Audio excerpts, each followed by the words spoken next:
Vous écoutez l'Office de radiodiffusion télévision du Mali, émettant de Bamako. Mais où sont passés tous ces mendiants, d'ambulants, tendant la main ou apostrophant les gens à la quête d'une éventuelle manne à travers les carrefours et autres édifices? Une absence très remarquée depuis l'injonction du premier responsable de la région de Niamey. Ce qui doit être important à retenir, c'est que si d'aventure, après avoir été acheminés dans leur village, ils revenaient, nous allons faire en sorte que désormais, au lieu qu'ils sillonnent les quartiers de Niamey et les carrefours, nous allons les envoyer travailler dans la grande irrigation, de Kandage jusqu'à Gaïa. S'il y en a assez, nous allons les acheminer jusqu'à Difa. Donc il faut que ceci soit entendu comme dit. S'ils reviennent, ils vont se retrouver dans les rivières de la grande irrigation. Et oui, opération BSBS Bassani Bassabo, autrement dit, sans état d'âme. Car quiconque serait pris en pleine mendicité connaîtra le sort annoncé par le gouverneur. Depuis la prise de cette décision, en toute responsabilité, les lieux de prédilection de ces mendiants sont quasiment drastiques, semblent avoir l'adhésion des populations de Niamey. C'est une bonne chose et par rapport à l'image même de la capitale. Donc, tout le monde est en train de gérer qu'eux aussi ils doivent rester dans leur village, chez eux aussi, trouver un moyen de pallier à ce que nous vivons, notre réalité actuellement. Et donc, nous sommes résilients et tout le monde doit s'y mettre. Et moi, je pense que c'est une décision à saluer. Parce qu'il y a longtemps que nous autres usagers de la route voudrions à ce que ce genre de décision soit prise. Parce que ça assainit un peu la circulation et ça les protège aussi. Parce que leur présence, surtout que la plupart d'entre elles, en tout cas pour ceux qui sont des femmes, ont des bébés et tout ça. Et c'est pas bien. Un phénomène social entretenu très souvent dans nos milieux au nom d'une certaine foi islamique. La mendicité, quand tu nous tiens, est devenue très criarde jusqu'à transcender nos frontières, donnant ainsi une image désobligeante du Niger. En effet, les utilisateurs de ces billes ternissent et dégradent de jour en jour l'honneur de notre pays. Et de façon générale aussi, quand vous regardez, la plupart des expulsions qui se font de mendiants des autres pays, c'est des Nigériens qu'on ramène. Et ça ternit un peu l'image du pays, voire même qu'on appelle ça stigmatiser tous les autres Nigériens qui sont ailleurs. Donc ce n'est pas bien. Donc la décision qu'ils ont prise là, c'est une très bonne décision qu'ils ont prise. Vous voyez, je suis en train de voir qu'ils sont en train de les attraper pour mettre dans un bus pour aller au village. Vraiment, c'est très bon, quoi. Et la population remercie le président pour sa décision aussi. Moi, je pense que ce sont des gens dangereux même. Quelqu'un qui prend la mendicité pour un travail, ben, c'est un danger, ça. Il est capable de tout. Quelqu'un qui ne peut pas se décarcasser à ses moyens pour gagner sa vie, ben, c'est une personne à éviter. En dépit de cette mesure drastique, il y a tout de même quelques réfractaires qui refusent d'y s'y conformer, comme pour défier les autorités, lesquelles demeurent strictes sur leur position afin de décourager la mendicité, laquelle a atteint des proportions très inquiétantes, faisant du Niger presque une référence en matière de mendicité. Il faut enfin souligner que cette souveraineté, tant prônée par les autorités du CNSP, doit inéluctablement commencer par la dignité de l'ensemble des Nigériens. Et donc, mesdames et messieurs, vous aurez constaté qu'à travers cette vidéo, la semaine dernière, les autorités nigériennes avaient lancé une campagne avertissant que tous ceux qui sont des mendiants seraient chassés de la capitale, avec une première option qui était de les ramener dans leur village. Et que ceux qui allaient revenir à nouveau, ils allaient être pris et conduits dans des rizières géantes pour leur faire cultiver du riz. Et vous avez entendu, une semaine après, les autorités du Niger qui sont des putschistes, ça c'est aux autorités d'Abidjan que je m'adresse. Si des putschistes ont réussi à chasser les mendiants, qui sont des Nigériens, Pourquoi vous, des autorités légalement établies, vous êtes incapables de les prendre et de leur réserver le même sort? De quoi avez-vous honte? Ou bien de quoi avez-vous peur? Ce qui vous fait peur là, les Nigériens eux-mêmes là, eux ils ont téléchargé ça dans leur propre pays. Ils viennent de vous montrer l'exemple. Et donc nous disons aux autorités d'Abidjan, appliquez le Bassani Bayo. Dans leur langue, ça veut dire l'opération sans état d'âme. Et ramasser tous ces désœuvrés et ces mendiants et expulser-les de la Côte d'Ivoire comme de la manière les autorités putschistes ont réussi à le faire. Parce que vous avez la caution du peuple.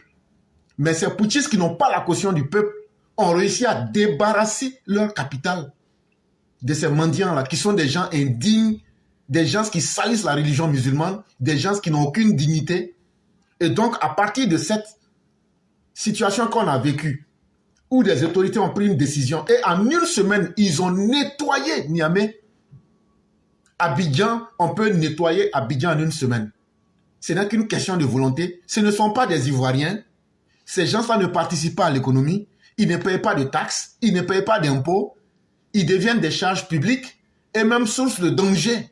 Et en plus de tout ça, ils sont ingrats. Et donc, si les autorités d'Abidjan ne mettent pas tout en place pour nous débarrasser des mendiants, ça veut donc dire que ce sont les autorités d'Abidjan qui encouragent ces mendiants-là. Puisque leurs propres parents du Niger, des putschistes, viennent de nous montrer l'exemple. Et donc, nous devrons suivre leur exemple. De la même manière qu'eux, ils ont honte des mendiants. C'est comme ça aussi que nous, on a honte de ces mêmes mendiants nigériens dans notre pays. Et donc, les autorités ivoiriennes n'ont plus d'arguments. On doit les ramasser en masse et les faire quitter définitivement le pays. Parce que nous aussi, on vit cela comme de la menace. On vit de cela aussi comme de la honte. Déclarons, on n'a pas dit la vérité. La plupart des mendiants là, qui sont les mendiants, ce sont les musulmans. Si tu t'attends 100 mendiants tout de suite là, c'est 90 là, c'est musulmans. C'est vrai. Est-ce que l'islam nous a dit ça? Que de mendier? L'islam même condamne la mendicité. Pourquoi? Oui, vas-y. Non, je dis même que l'islam condamne même la mendicité. Mais pourquoi c'est nous toujours les musulmans là, c'est vous là? Vous là, vous ne pouvez pas dire aux gens de sortir. C'est les musulmans qui disent que les femmes ne doivent pas travailler là. C'est quoi qu'elles vont les hommes, les pères, ils font les enfants, il faut sortir pour aller chercher l'argent dehors là-bas avec l'enfant. Au lieu d'aller travailler, on travaille et puis on aide les gens pour dire donne-moi là. Qu'est-ce qui est mieux? Qu'on se dit la vérité.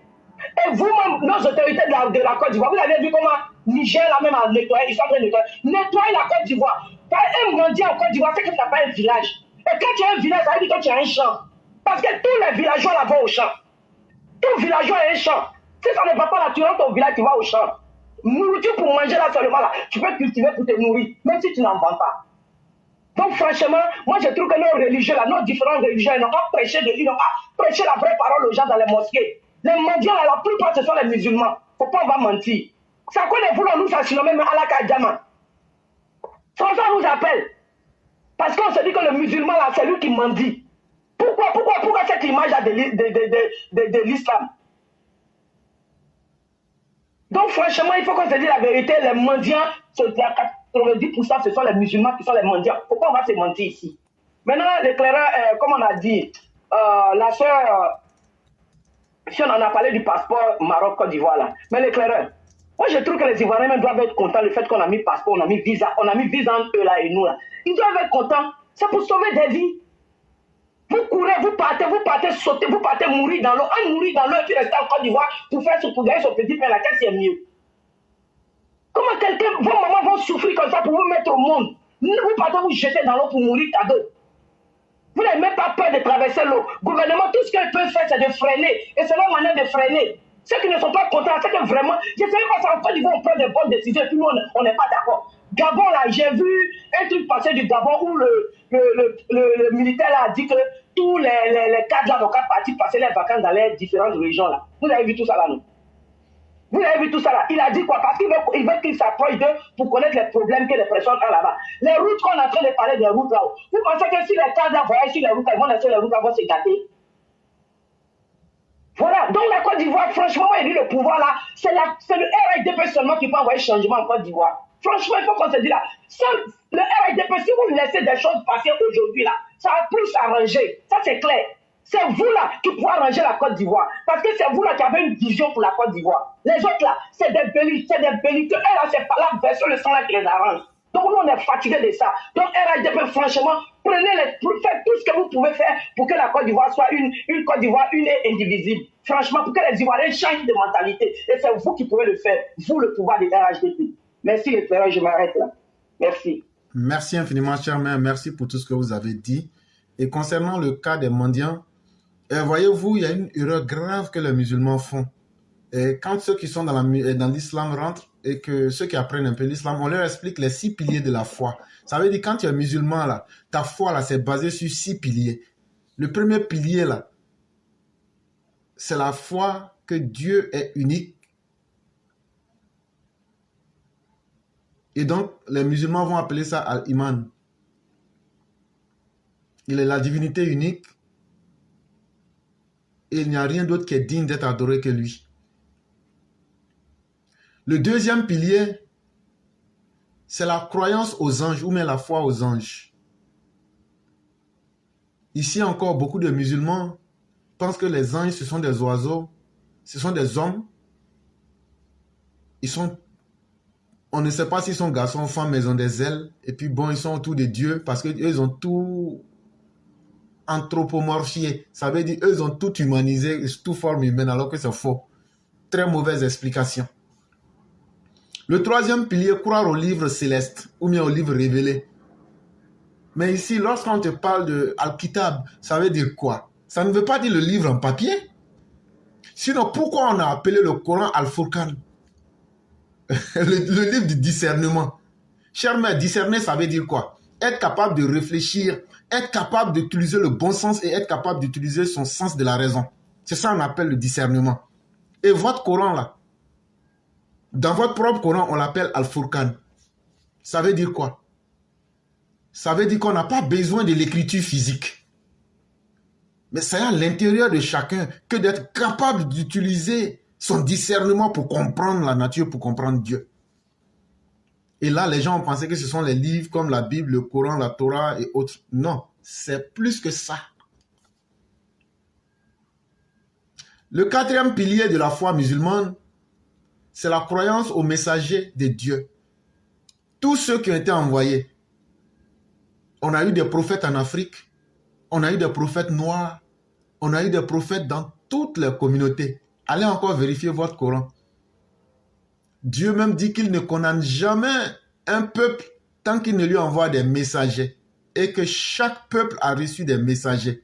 Si les Noirs sont un peuple, ça veut dire que les Noirs ont eu des messagers. Mais tellement nous-mêmes, les Noirs, aujourd'hui, on ne croit même plus en nous-mêmes. On pense que les messagers, là, ce sont les gens qui sont venus d'Israël et d'Arabie Saoudite. Alors que nous avons eu nos prophètes avant eux. Et donc, encore, les musulmans se trompent même la définition du mot messager. Crée beaucoup de problèmes. Parce que lorsqu'on prend le prophète des musulmans, qu'on appelle ici le Khatam an-Nabiyyin, le sceau des prophètes, ça ne veut pas dire qu'il est le dernier des prophètes. Ça veut simplement dire qu'il est le plus important d'eux. Il est le dernier cri des prophètes. Sinon, à la mort de son fils Ibrahim, quelle est la parole qu'il a dite lorsqu'il mettait Ibrahim en terre? S'il avait été vivant, il aurait été Nabi. Qu'est-ce qu'il a dit à Omar ibn Khattab?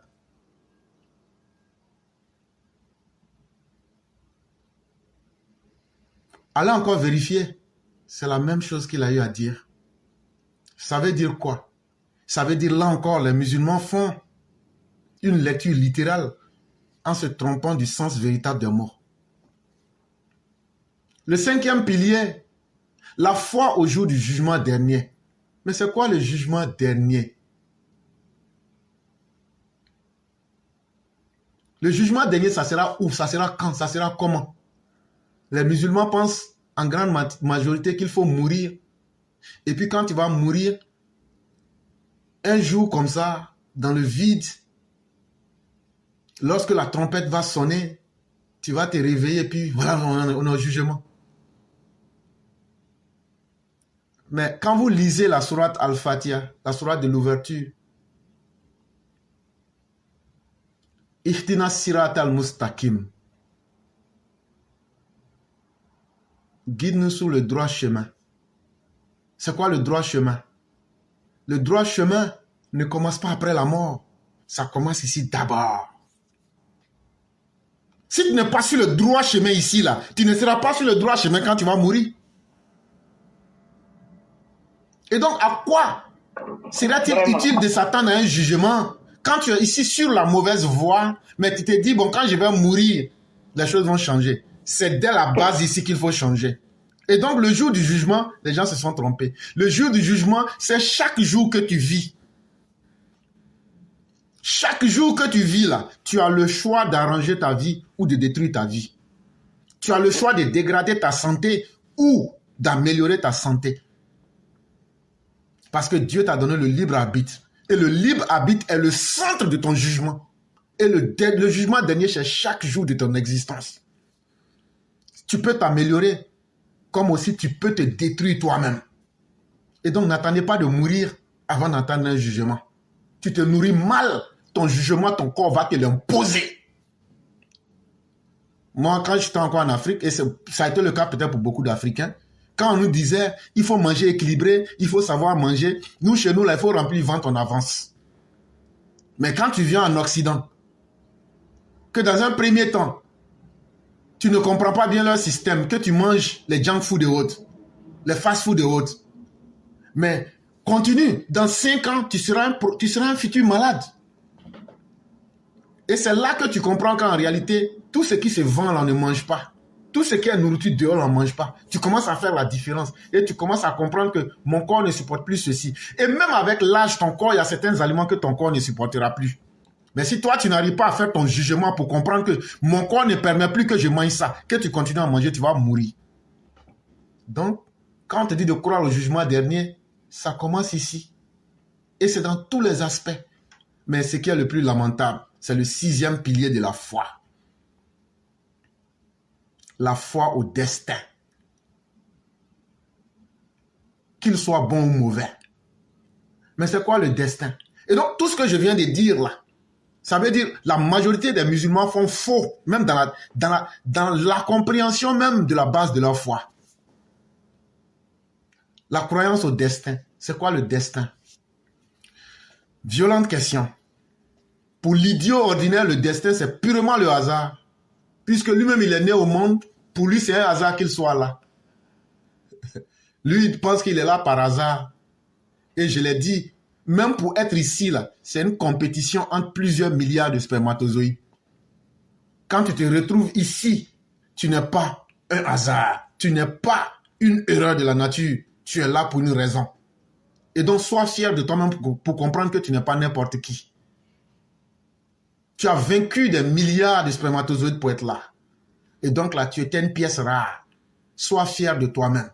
Quelqu'un qui ne s'aime pas, comment lui peut aimer les autres? Quelqu'un qui ne sait même pas que lui, il a été créé pour un but, comment lui peut savoir qu'il a une destinée et qu'il a un acte à poser sur cette terre-là? On profite pour dire aux gens, vous savez, le destin, on ne le contrôle pas. Il faut vivre comme ça. Même si je suis mendiant là, c'est Dieu qui l'a voulu. Oh. C'est faux. C'est faux. On a vu des gens naître pauvres, mais qui sont devenus riches. On a vu des gens naître dans la misère, mais quand ils ont lutté là, ils te disent, c'est le travail qui m'a amené là. Et vous les musulmans qui voulez justifier la mendicité parce que ce serait lié au destin. Imaginez cet homme qui, à Médine, se couchait toujours dans la mosquée et un jour le prophète l'appelle pour lui dire, mais toi, qui s'occupe de tes besoins? Il dit, non, il y a mon petit frère, c'est lui qui va, il travaille et puis il s'occupe de moi et de ma famille. Moi, je suis là, je viens pour adorer Dieu seulement. Le prophète lui a dit, ce qui serait mieux pour toi, après les prières obligatoires là, lève-toi, même si c'est des morceaux de fagot que tu dois aller chercher pour venir vendre là. Fais-le. Nourris-toi dignement.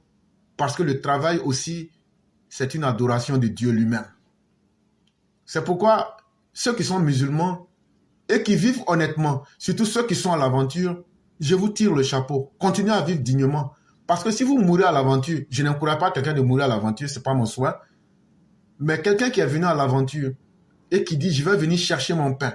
Et généralement, pour beaucoup d'entre nous qui sommes venus à l'aventure, avec l'intention qu'on vient aider nos familles, si vous mourrez à l'aventure dans ces conditions-là, sachez que vous êtes mort comme quelqu'un qui est mort lorsqu'il faisait une guerre sainte en se défendant.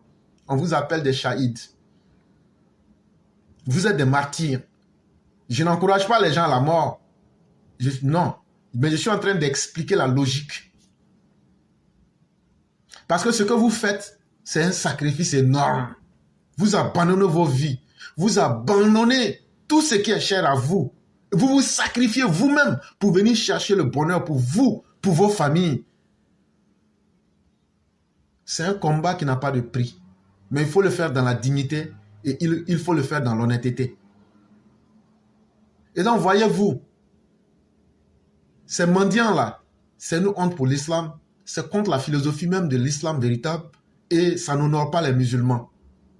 Et comme vous avez dit, si on n'explique pas la religion honnêtement et concrètement aux gens, comment peuvent-ils l'appliquer correctement?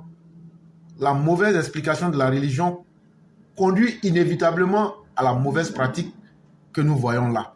Et comme je l'ai dit, si des musulmans ne sont pas capables de comprendre correctement les 6 piliers de la foi, comment on peut les empêcher d'être des endoctrinés? Comment on peut les empêcher d'être des ignorants? Comment on peut les empêcher de ne pas se mettre en dehors de l'histoire mondiale? C'est ce qui fait qu'aujourd'hui, les musulmans eux-mêmes n'arrivent pas à expliquer que l'islam et le djihadisme actuel n'ont rien à voir. Si on explique aux gens que le mot al-jihad veut simplement dire faire un effort, ça ne veut pas dire aller faire la guerre. Les intellectuels musulmans devraient prendre le temps d'expliquer cela, faire de la sémantique arabe pour expliquer que non, c'est vrai que les mots là, le sens évolue, mais le sens du mot djihad, c'est faire un effort. Et que le meilleur djihad là, c'est le djihad al-nafs, c'est le djihad contre ta propre âme. Comment éclaireur va lutter contre sa propre âme pour dire mon âme est en train de me dire de faire du mal, d'aller chercher femme des gens, d'aller voler de l'argent, d'aller mentir aux gens. Éclaireur va s'asseoir et puis va faire l'effort sur lui-même là. Et puis maintenant se corriger comme le Christ nous l'a dit. Soyez mieux que moi parce que vous ferez mieux que moi. Si vous marcherez sur l'eau, mais seulement il faut que vous fassiez un travail sur vous. Il y a combien de musulmans qui travaillent sur eux-mêmes? Mais ils sont toujours les premiers à dire, comme moi j'ai laissé la barbe, comme j'ai coupé le pantalon à moitié sur mon genou, je suis mieux que toi. Comme je suis en boubou, je suis mieux que toi. Toi tu iras en enfer, toi tu n'iras pas au paradis. Eux ils ont la clé de l'enfer du paradis. Tout ça c'est la mauvaise compréhension. Sinon quand tu comprends que ton travail là, tu dois travailler sur toi-même. Avoir le courage de dire la vérité ou là où tu seras détesté là. Tu es en train de construire ton paradis. Être capable de t'éloigner du mal là, tu es en train de te retirer toi-même du feu de ta propre enfer. Voilà toute la réalité qui est là. Non, moi j'ai un grand maître que je suis, il s'appelle Yann Poulou. C'est mon chèque. Quand tu vas mourir, c'est lui qui va ouvrir la porte du paradis pour toi. C'est ce jour-là tu vas comprendre. Quand on va te poser les questions là, tu faisais quoi sur la terre? Non, moi je suivais les autres. Hein. Voilà, moi je suivais mon maître. Il s'appelle Sérine. Voilà, moi je le suivais. Hein. Voilà, donc ce que lui me disait, c'est que je... Donc, toi, tu faisais pas ce que Dieu... Non, moi, je n'avais pas le temps. Mais aujourd'hui, tu es seul en face de ton Dieu. Hein. Aujourd'hui, là, ton jugement, là, de la même manière que lui, il t'a créé seul sans témoin, là. C'est comme ça, si tu te retrouves devant lui aujourd'hui sans témoin, tu fais comment? Est-ce que tu as pris le temps de faire ton propre jugement avant d'arriver ici? Ah, tu n'as pas bien appliqué le 5e pilier. Il faut arrêter de se mentir à soi-même. Il n'y a pas quelque chose pour un être humain qui soit plus misérable que de faire pitié. Toi, dans ta vie, là, Dieu t'a créé. Tu n'es pas malade. Et puis toi, tu demandes à faire pitié. Ah non, il faut me donner ça là-haut. Et non, tu vois, non. Voilà l'intestin de mon enfant, là. Si tu ne m'aides pas, là, il va mourir. Hein. Tu as vu les mouches, là, les grosses mouches drosophiles qui sont sur son intestin, là. S'il meurt, là, tu auras ça sur la conscience. Hein. Ah. On s'en fout. S'il doit mourir, là, il va mourir. Parce qu'il n'y a aucun être humain qui a la vie de l'autre dans sa main. Et puis s'il meurt là, en quoi est-ce que moi ça va gêner ma conscience? Il Il y a plein, on a vu la mort ça existe partout, c'est qu'une question de temps. Quelqu'un qui doit mourir là, aucun être humain ne peut l'empêcher de mourir. Et donc là, ne pense pas que je vais mettre ça sur ma conscience. Soyons réalistes. Balayons ces misérables individus qui n'agissent ni en fonction de la foi, ni en fonction de la dignité humaine, ni en fonction des lois de nos pays. Bannissons-les comme le Niger l'a fait. Et puis on va voir ce que... Non, si tu fais ça, Dieu même va être contre vous. C'est faux. Si c'est ça là, Dieu sera contre le Niger, parce que eux c'est leurs propres parents qu'ils ont chassés. Mais ils les ont amenés au travail. Et nous on les laisse venir remplir notre pays. Ils vont détruire notre IDH. Et après, on est là, on les regarde. Il faut qu'on les chasse. Vraiment, merci beaucoup, chère mère. On espère que les musulmans vont se réveiller et vont être capables de reprendre leur foi. La foi, là, à partir du moment où tu dis que tu crois en Dieu et que Mohammed, le fils d'Amina et d'Abdallah, est le meilleur des prophètes en tant que celui qui est venu pour terminer le travail, là. C'est-à-dire, c'était lui qui était la porte et puis les fenêtres. Mais il faut que des gens rentrent dans la maison encore, après là, pour nettoyer la maison. Donc, chaque 100 ans, il y a des gens qui viennent là pour rappeler la parole de Dieu aux gens. Je dis bien chaque 100 ans, il y a des gens qui viennent pour nettoyer la maison, pour dire, faites attention, là, vous vous trompez.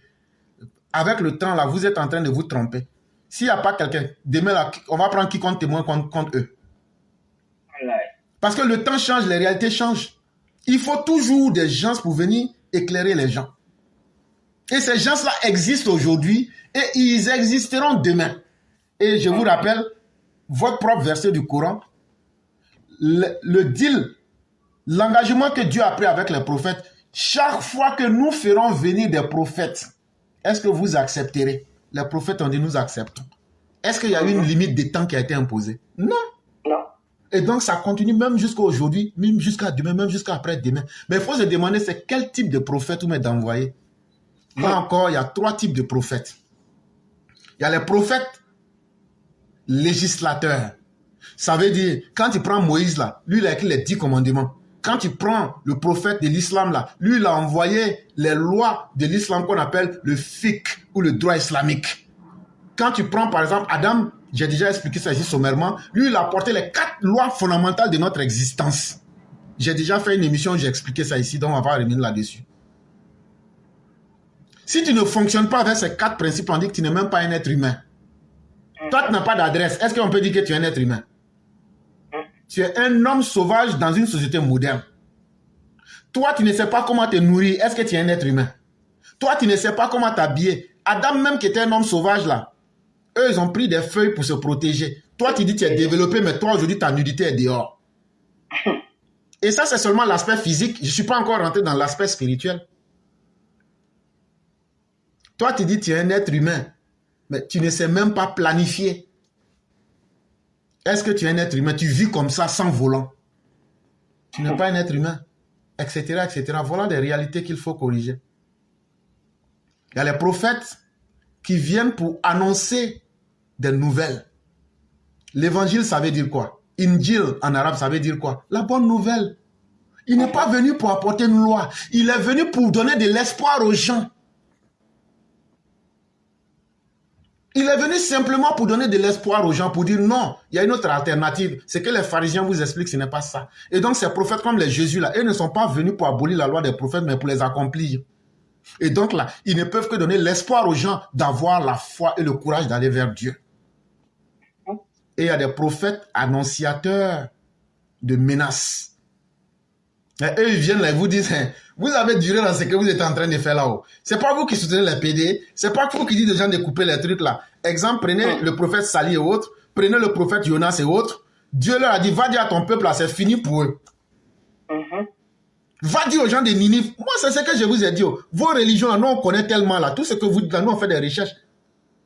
Le prophète Jonas là, il a été envoyé au peuple de Ninive. Il fallait dire que c'est fini pour eux.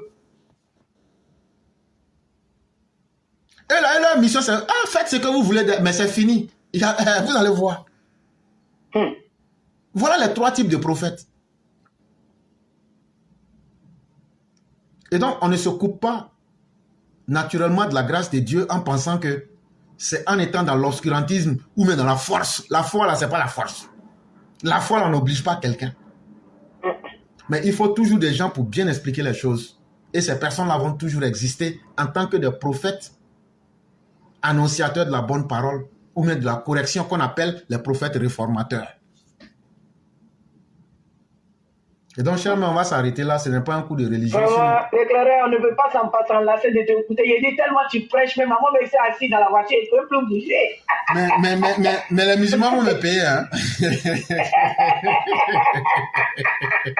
tellement la parole rentre dans le corps. Maman me dit, il est calé ici, il est garé en même temps. Mais je vais vous charger. Je vais vous prendre un petit frais. Dieu va te récompenser abondamment, plus de bénédictions sur toi. Mais ça sera 10 ans de travail forcé. Non, la récompense de Dieu est meilleure. Wallah, Dieu va te récompenser. Merci beaucoup. Merci beaucoup, cher mère. Et je vous souhaite une excellente journée et prenez soin de vous-même. Merci, amin. Et comme les musulmans, les douleurs le disent là, si tu mets ta main dans quelque chose, Dieu n'a qu'à multiplier ça par 1000. Amin, amin. J'ai reçu ça. Merci. Et autant pour toi aussi. Merci beaucoup. Pour les EPV. Merci beaucoup et bonne journée à tous. Merci infiniment.